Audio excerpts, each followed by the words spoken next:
गोविंद सिंह डोटासरा जी से हमने ही पूछा जाके, सर से मैंने पूछा था प्रेस कॉन्फ्रेंस में कि सर रवाना जी छोड़कर चले गए हैं सर, क्या बोलेंगे? तो सर ने पता है आपके लिए क्या कहा? सर ने कहा कि स्लीपर सेल है। वो राहुल गांधी बोलते हैं ना हमारे यहाँ स्लीपर सेल, तो आपको स्लीपर सेल बताया है। मेरे पास एक रिकॉर्डिंग उनकी है और वो अभी मैं सुनवाऊंगा, आप कहें तो लाइव दिखाएं, उसको आप सुनिएगा। यदि ये लास्ट चुनाव भी मैं निर्दलीय रखता तो शायद आज मैं विधानसभा में होता। पार्टी की वजह से आपके साथ अनुमान मिनवाल तो ये भी कहती है एक साल रुको भैया, पूरा राजस्थान में ताना आरएलपी का झंडा दिखलाइए, काय कांग्रेस और काय भाजपा। मैं तो सही बताऊं तो हनुमान बेनीवाल जी का मैं तो हमेशा उनकी तारीफ करता हूँ। इसलिए करता हूँ। क्या लगता है सर कौन बेस्ट, आरएलडी या आरएलपी? देखिए ये जो छोटे दल हैं, जब ये अच्छा मजबूती से काम करेंगे पूरे राजस्थान के अंदर। नमस्कार, मैं हूँ सोनिया शर्मा और आप देख रहे हैं द फैक्ट इंडिया। देख तो लिया ही है सर को, कुछ बातें बता देती हूँ आपको।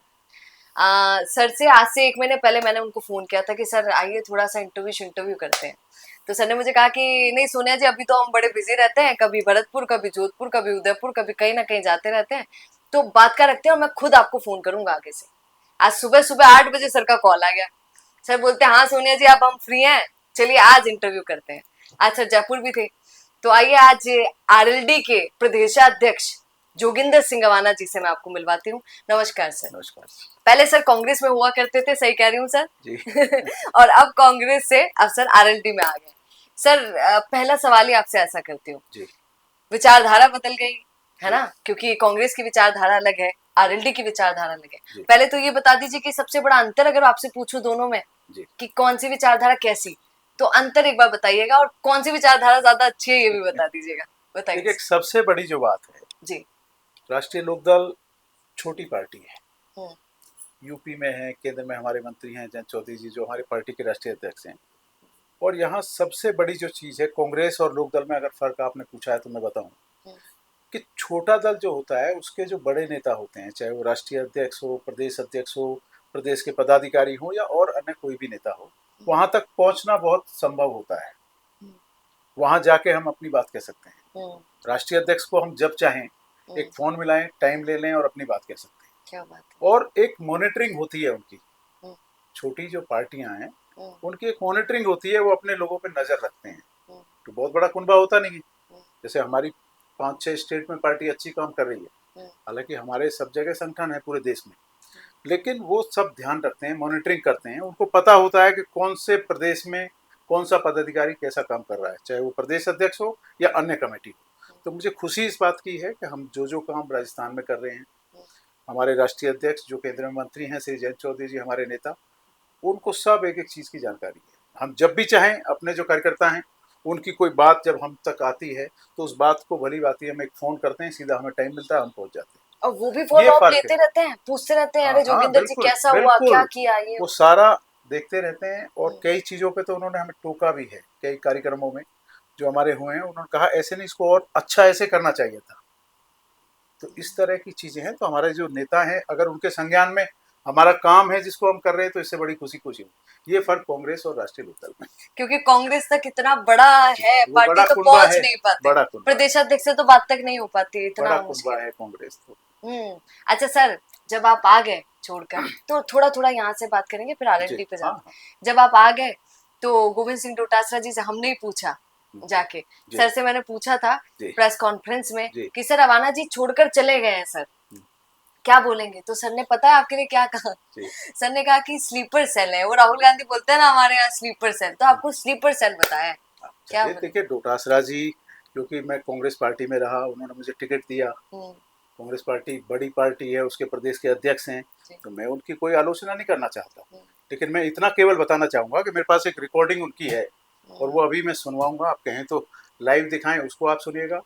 स्वयं डोटासरा जी ने 25 दिसंबर 2022 को जो मेरी रैली उज्जैन के अंदर नदवाई विधानसभा में थी, जिसमें मुख्य अतिथि के रूप में श्री अशोक जी गहलोत साहब उस समय के मुख्यमंत्री थे, अध्यक्षता स्वयं डोटासरा जी ने की थी, महेश जोशी साहब भी उसमें थे मंत्री जी। उस मीटिंग में स्वयं उन्होंने अपने मुख से ये कहा है कि कांग्रेस की 4 साल की सरकार जो 18 में बनी, 18, 19, 20, 21 और 22 में जो रैली थी, कि कांग्रेस की सरकार की 4 साल की जो अब तक समय हो गया, उसकी सबसे बड़ी रैली अगर कोई है तो वो जोगिंदर रवाना की ये नदबई की रैली है।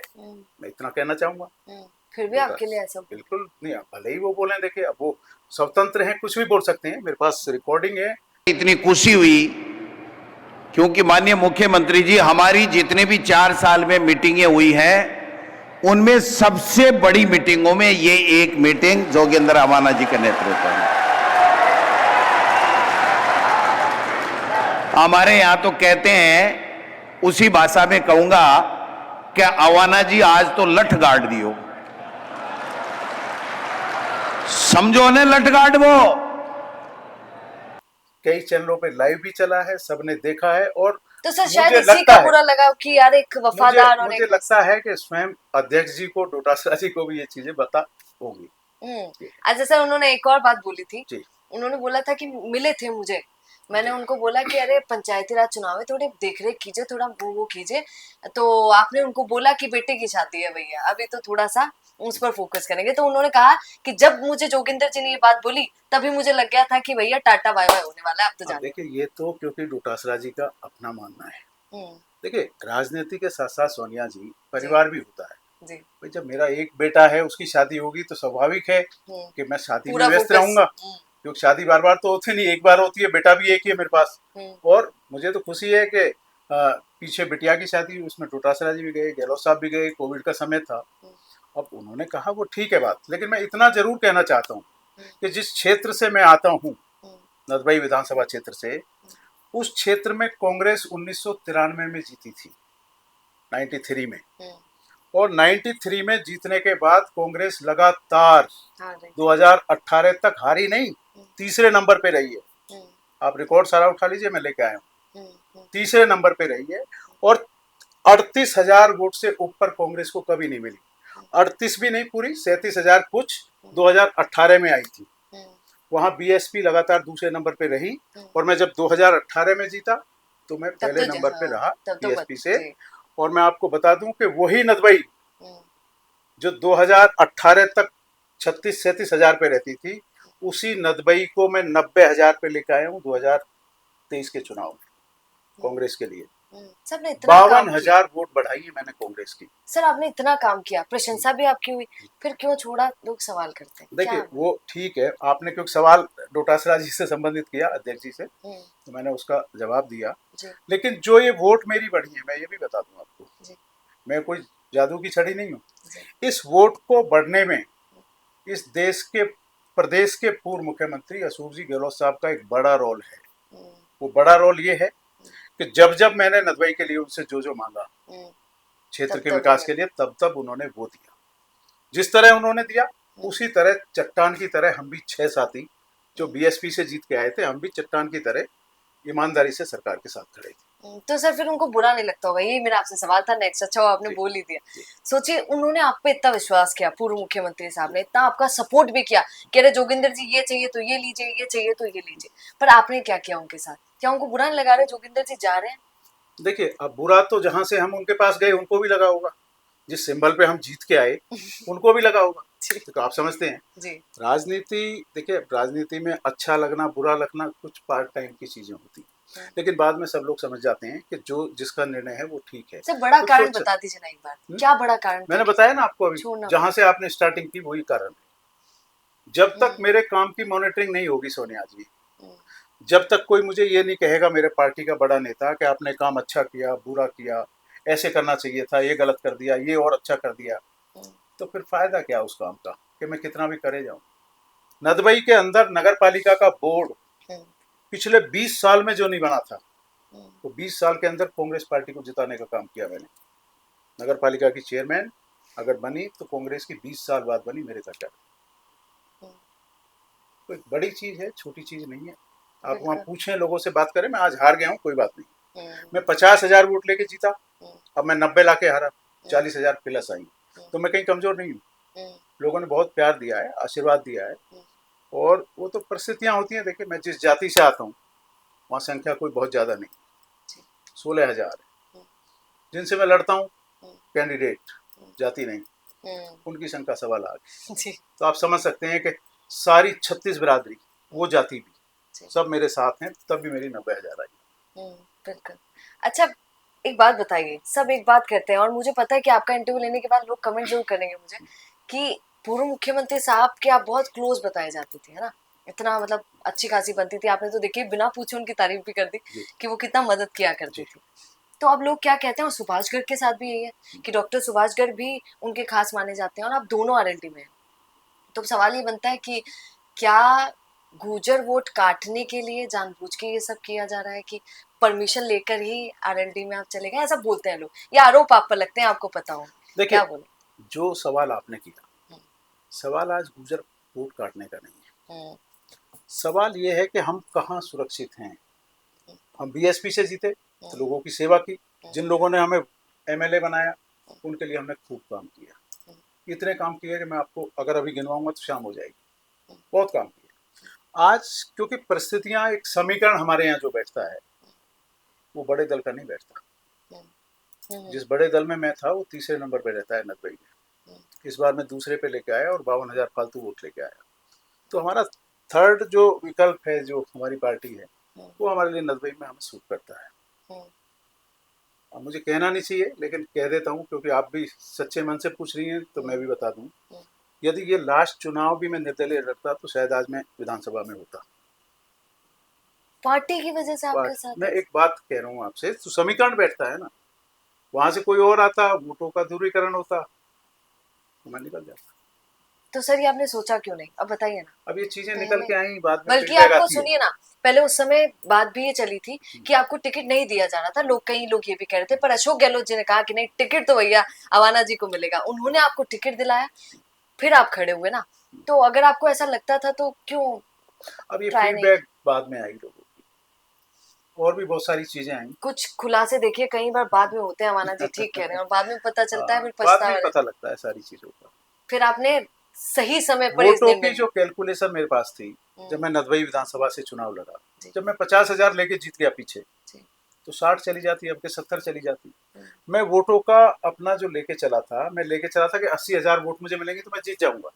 मैं उससे भी 10,000 फालतू लाके हार गया, सीधा चुनाव हो गया। जो निर्दलीय 30,000 लाया, जो बीएसपी 93 के बाद सेकंड रहती, मैं जीता, तो 10,000 पे चला गया।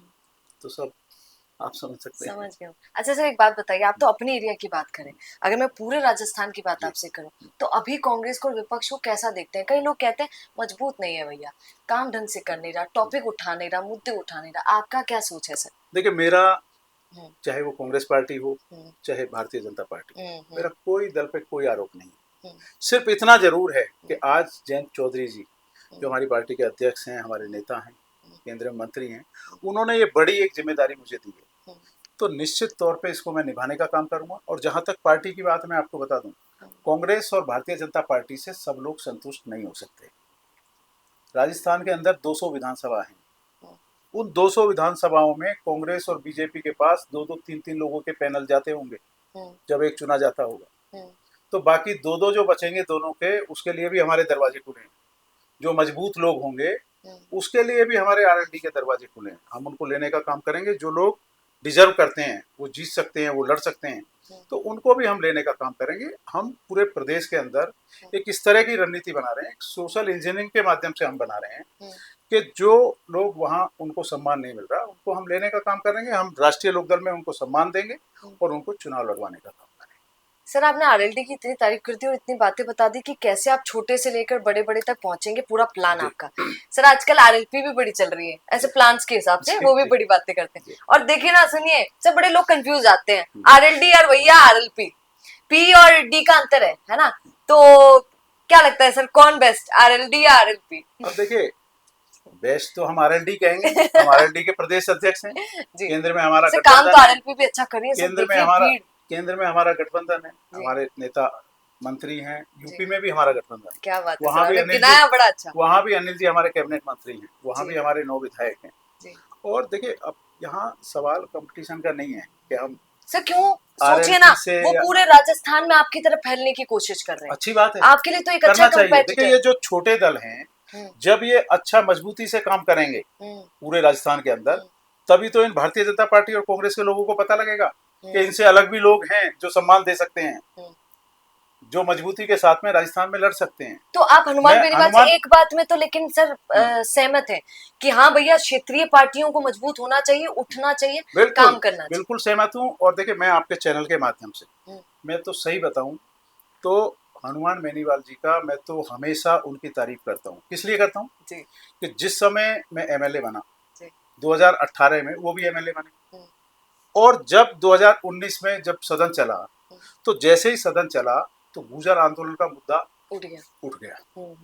मैं उनका विशेष रूप से आभार हमेशा व्यक्त करता हूं कि पहले वो आदमी है, वो खुद उनके जो विधायक थे उस समय राजस्थान की विधानसभा में, और हम 6 बीएसपी वाले, उसमें चाहे राजेंद्र गुडा जी हों, दीपचंद केरिया जी हों, वाजिब अली साहब हों, संदीप यादव जी हों, या मैं रहा हूं, हम 6 प्लस हनुमान बेनीवाल जी के सारे विधायक वेल में चले गए थे, और आधे घंटे ऑन रिकॉर्ड है, आधे घंटे विधानसभा नहीं चलने दी थी गुजरों को आरक्षण को लेके।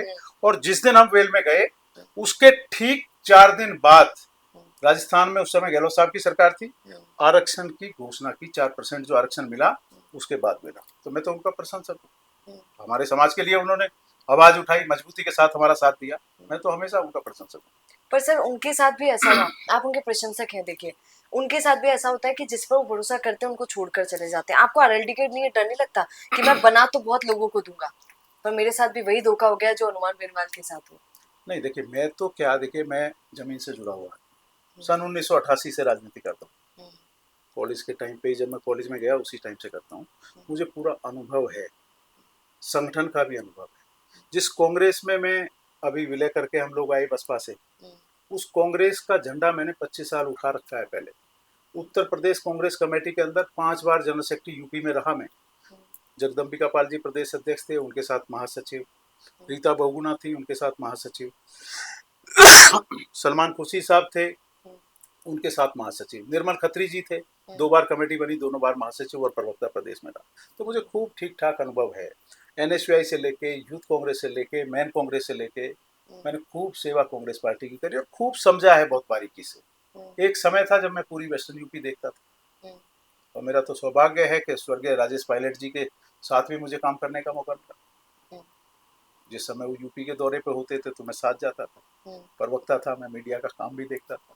तो मेरा तो ये सौभाग्य है। तो सर ने राजेश पायलट जी की बात कर दी, एक बात बताइए, अभी पुण्यतिथि पर गहलोत जी और सचिन पायलट दोनों मिले तो लोग बड़े खुश हो गए। लोगों को लगा अरे भाई अब कांग्रेस में गुटबाजी नहीं है, अब तो कांग्रेस एक हो गई है और अब काम करने में बहुत उत्साह बना रहेगा। और तो वो एकता पर आप क्या कहेंगे? आपको भी लगता है कि हाँ ये एकता हो गई? अच्छा है। देखिए, आप दूसरे और जो दल हैं उनसे भी सीखना चाहिए।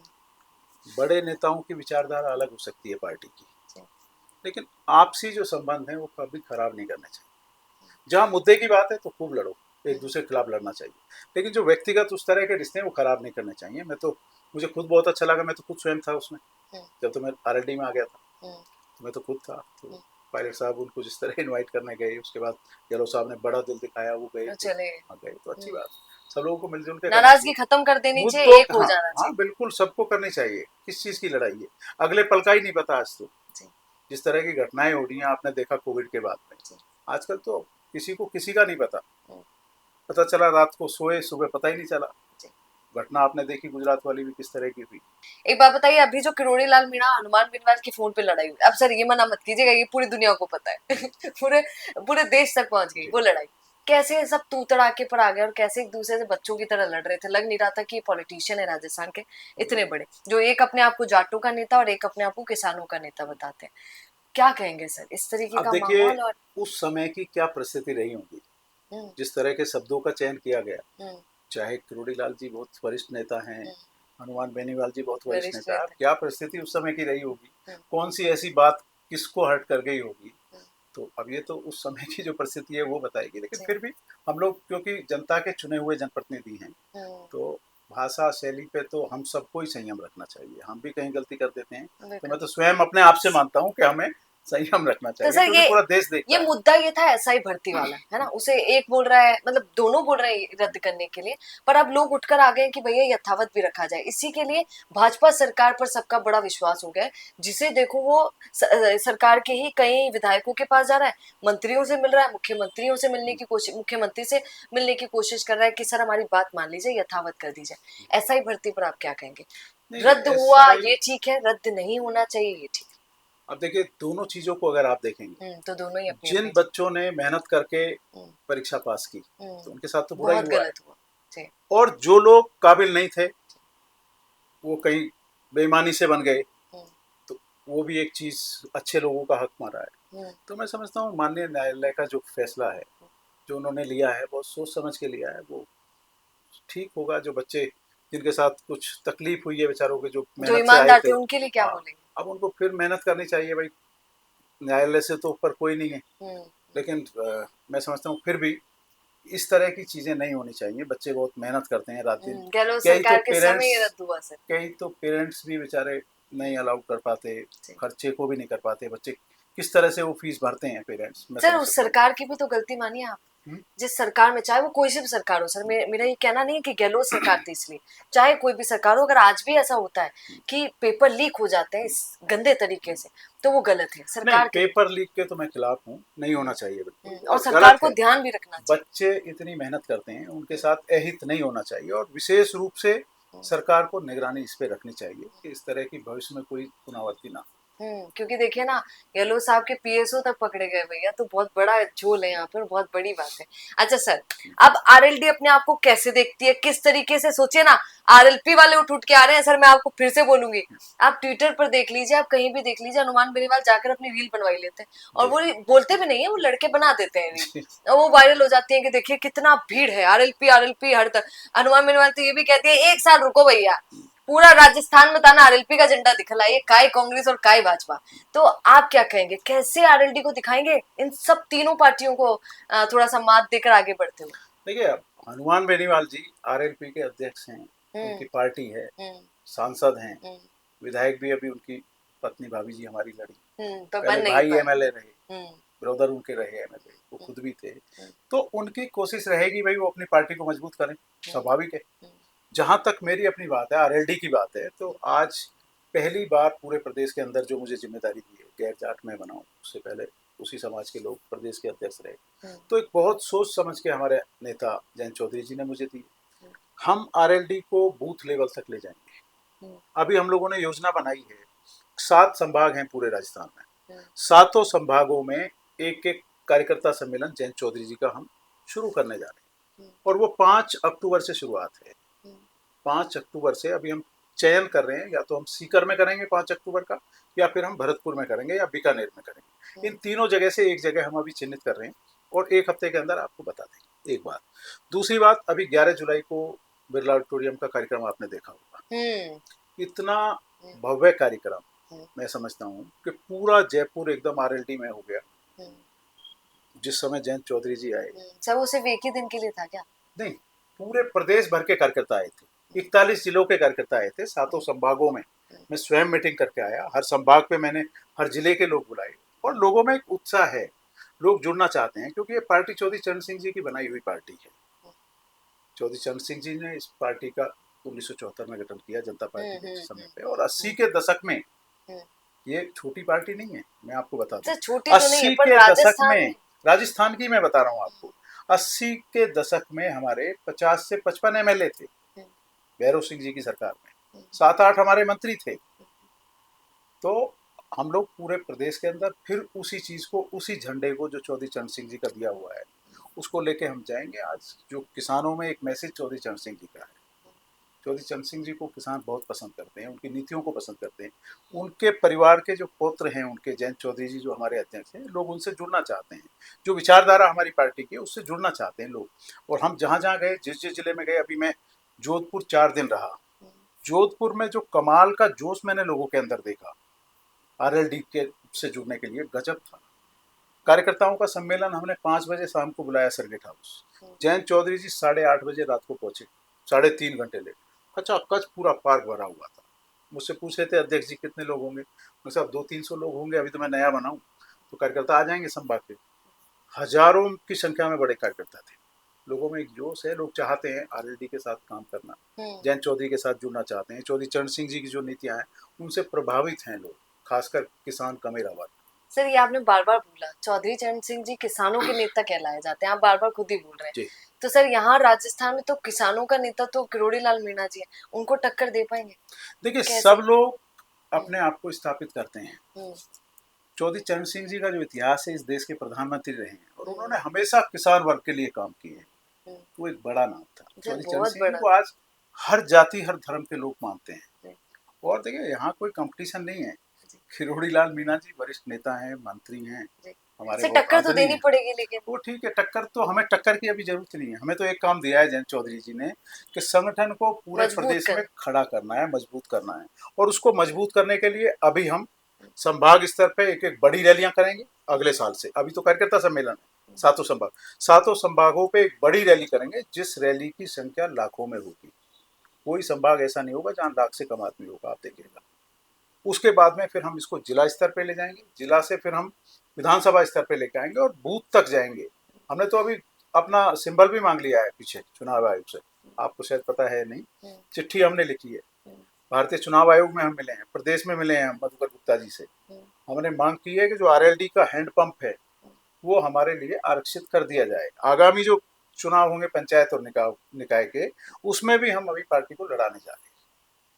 जी, मतलब मजबूती के साथ आगे। तो सर देखते हैं क्या 2028 में? आप भी आजकल हर कोई बोल रहा है 2028 भैया 2028। अभी तो पहले हम पंचायत चुनावों में निकाय में मजबूत कर लें अपने आप को। और जो हमारी खड़े होंगे आप भी पंचायती राज चुनाव में अच्छे से? पक्का एकदम उठ खड़े होंगे हम, चुनाव लड़ाएंगे और अच्छा रिजल्ट देंगे। देखिए अभी चुनाव मुझे लगता नहीं है कि इस साल होंगे, मुझे जो लगता है। दिसंबर बोला तो गया है, फैसला आया, फिर उसके बाद पलट गया। अब सरकार भी पता नहीं कितनी तैयार है कितनी नहीं है, लेकिन मुझे पूरा विश्वास है कि हम लोग पंचायत चुनाव मजबूत से। सर बहुत हो जाएंगे। बाप पार्टी से वो बोल रहे हैं भैया हम मजबूत, आरएलपी से वो बोल रहे हैं, इधर कांग्रेस भाजपा ऑलरेडी डिसाइड कर चुकी है कि हमारी जीत। बड़े दलों में सम्मान नहीं मिलेगा, वो सब छोटे छोटे दल जाएंगे, और ऐसा जाना भी चाहिए आपके अनुसार। सर ये फिर दूसरों के साथ गलत नहीं हो जाता है? लोग विश्वास कर लेते हैं क्या सर? अच्छा आप एक बात बताओ, बीजेपी और कांग्रेस के जो लोग हैं, जो अच्छे कार्यकर्ता हैं, अगर उनको सम्मान नहीं मिलेगा तो क्या करेंगे? गलत बात।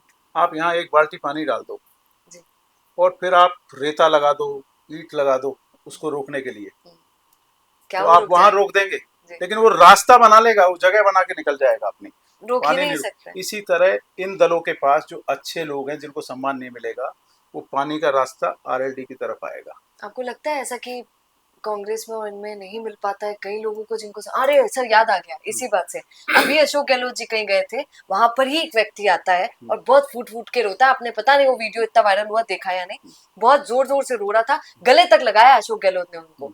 वो बेचारा बोल रहा था कि सर शुरू से लेके एंड तक आज बूढ़ा हो गया हूँ, इतना काम किया, इतना मजबूत कार्यकर्ता था, पर कभी कुछ बड़ा नहीं मिल पाया, कोई पद नहीं मिल पाया। अरे पद तो दूर की बात सर, आपसे मिल तक नहीं पाया। तो हाँ आपकी बात सही है, नहीं नहीं नहीं मैंने आपकी बात पर ये बात बोली कि जो सम्मान तो देना चाहिए। देखिए मुझे आप कह रहे हैं, मैंने भी शायद देखा था वो कहीं, हाँ सर वो वीडियो लेकिन सम्मान तो देना चाहिए। अच्छे लोग, पुराने लोग हैं जो अभी देखिए, अब मैं सुबह सर्किट हाउस से निकला, एक महिला थी बेचारी, वो मुझे मिली रिसेप्शन पे, तो मुझसे बोली कि एमएलए साहब आप कहाँ से एमएलए हैं? मतलब साहब मैं तो पूर्व एमएलए हूँ, आरएलडी में हूँ, राष्ट्रीय लोकदल में। तो बोली मैं 7 साल से मेहनत कर रही हूँ, उस दल का नाम नहीं बताऊंगा, नहीं कोई बात, जिससे वो थी, कि मैं 7 साल से मेहनत कर रही हूँ, मैंने इतने चप्पल तोड़ लिए, बड़ा दल है क्या? बस मुझे बड़ा दल है, लेकिन मुझे कहीं सम्मान नहीं मिला। तो मैंने कहा बहन जी आप हमारे यहाँ आओ, सोच समझ लो, विचार कर लो और हम आपको सम्मान देंगे, खूब काम करने का मौका देंगे। तो बहुत सारे ऐसे लोग हैं जो पहुंच नहीं पाते, नेताओं तक पहुंच नहीं पाते, उनकी बात नहीं पहुंच पाती, या फिर नेता उसको गंभीरता से नहीं लेते, तो अपने आप को आगे बढ़ाने में लगे हैं, वंचित रह जाते हैं फिर। जी बिल्कुल। तो ये थे हमारे साथ जोगिंदर सिंह गवाना जी, आपने पूरी बातें उनकी सुनी है, आरएलडी किस तरीके से अपने आप को कहाँ देखती है और पंचायती राज चुनाव में क्या कमाल करके दिखाएंगे, और किस तरीके से आप कार्यकर्ताओं को बढ़ा रहे हैं, लोगों को बोल रहे हैं। अभी तो सर एग्जाम्पल दे रहे थे एंडिंग में कि वो महिला को भी बोल के आए कि हमारा हमसे आकर जुड़िए, और फिर देखिए कमाल। तो अब देखना होगा कि आरएलडी अपने आप को कहाँ देखती है, क्योंकि प्रदेश अध्यक्ष तो जोगिंदर सिंह गवाना जी हैं, उनकी अध्यक्षता में कहाँ तक पहुंची है, ये देखने वाली बात होगी। पर आप बने रहिए द फैक्ट इंडिया के साथ, क्योंकि याद रखिए ये फैक्ट्स पर बात करता है भैया। नमस्कार।